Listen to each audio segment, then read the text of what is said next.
ஒரு கிறிஸ்தவ திருச்சபை தலைவனை விசர்நாய் கடித்து விடுகின்றது.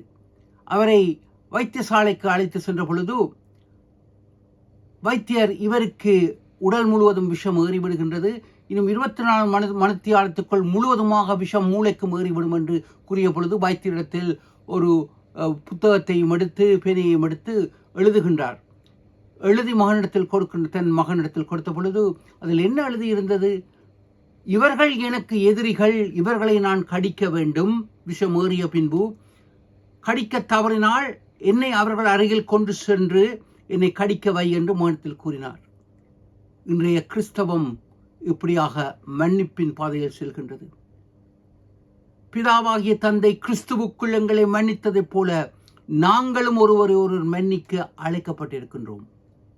எங்கள் தப்பிதங்களை இறைவன் மன்னித்தார், நாமும் மன்னிக்க இப்பொழுது அழைக்கப்படுகிறோம். சிந்திப்போம், செயல்படுவோம்.